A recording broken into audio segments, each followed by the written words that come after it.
When people show you who they are, believe them the first time.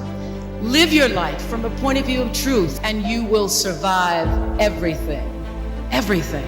I believe even death.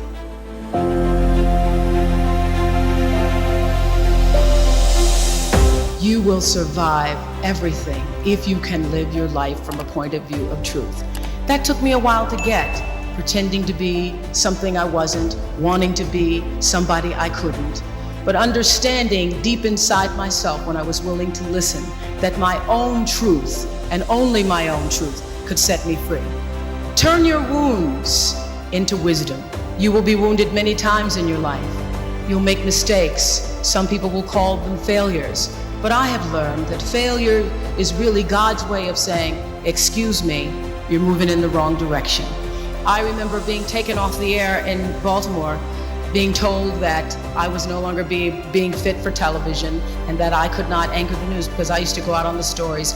And my own truth was, even though I'm not a weeper, I would cry for the people in the stories, and which really wasn't very effective as a news reporter, to be covering a fire. And it wasn't until I was demoted as a on-air anchor woman and thrown into the talk show arena to get rid of me that I allowed my own truth to come through. And the first day I was on the air doing my first talk show back in 1978, it felt like breathing, which is what your true passion should feel like. It should be so natural to you. And so I took what had been a mistake, what had been perceived as a failure with my career as an anchorwoman in the news business, and turned it into a talk show career that's done okay for me. Be grateful. I have kept a journal since I was 15 years old, and if you look back on my journal when I was 15, 16, it's all filled with, boy troubles, men troubles. My daddy wouldn't let me go to Shoney's with Anthony Odie, things like that. As I've grown older, I've learned to appreciate living in the moment, and I ask that you do too. I'm asking this graduating class, those of you here, I've asked all of my viewers in America and across the world to do this one thing. Keep a grateful journal.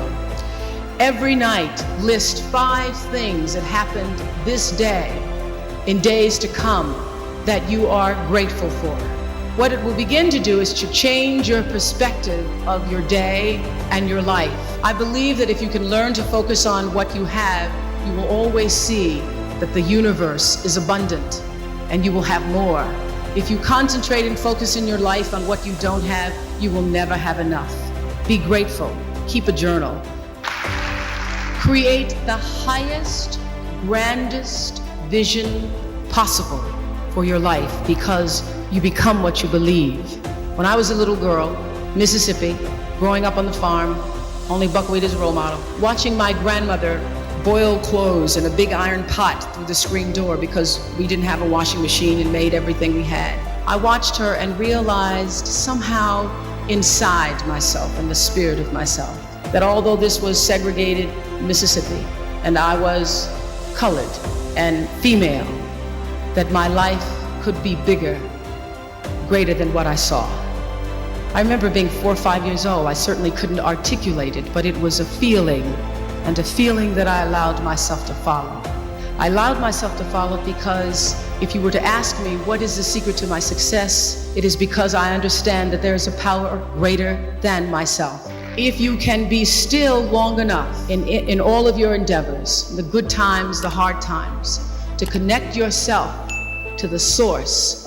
I call it God. You can call it whatever you want to, the force, nature, Allah, the power. If you can connect yourself to the source and allow the energy that is your personality, your life force, to be connected to the greater force, anything is possible for you. I am proof of that.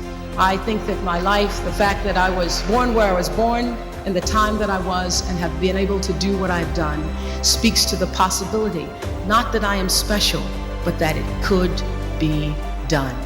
Hold the highest, grandest vision for yourself. I'm not afraid, because I know that all of us have limited time here. But the real question is, who are you and what do you want to do with it? And how are you going to use who you are? My favorite line from Seed of the Soul is, when the personality comes to serve the energy of your soul, that is authentic empowerment. When you align your personality with what your soul came to, and everybody has it, align your personality with your purpose, and nobody can touch you. And you wake up every day and you are fired up. It's like, oh my God, another day. It's so great. Because everybody has a purpose. So your whole thing is to figure out what that is. Your real job is to figure out why you're really here, and then get about the business of doing it. So how do you continue to prepare yourself to live out the highest, fullest, truest expression of yourself as a human being? I just want to end with this. There are no mistakes. There really aren't any, because you have a supreme destiny. When you're in your little mind, in your little personality mind, where you're not centered, where you really don't know who you are, that you come from something greater and bigger, and we really all are the same. When you don't know that, you get all flustered. You get stressed all the time, wanting something to be what it is. There is a supreme moment of destiny calling on your life. Your job is to feel that, to hear that, to know that. And sometimes when you're not listening, you get taken off track. You get in the wrong marriage, the wrong relationship, you take the wrong job. Yeah, but it's all leading to the same path. There are no wrong paths. There are none.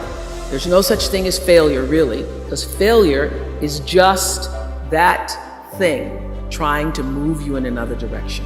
So you get as much from your losses as you do from your victories, because the losses are there to wake you up. So when you understand that, you don't allow yourself to be completely thrown by a grade or by a circumstance, because your life is bigger than any one experience. And I always ask people on Super Soul Sunday to tell me, what would you say to your younger self? Every person says in one form or another, I would have said, relax, relax. It's gonna be okay.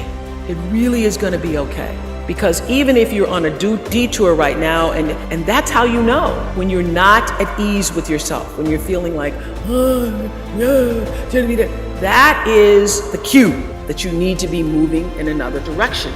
Don't let yourself get all thrown off, continue to be thrown off course.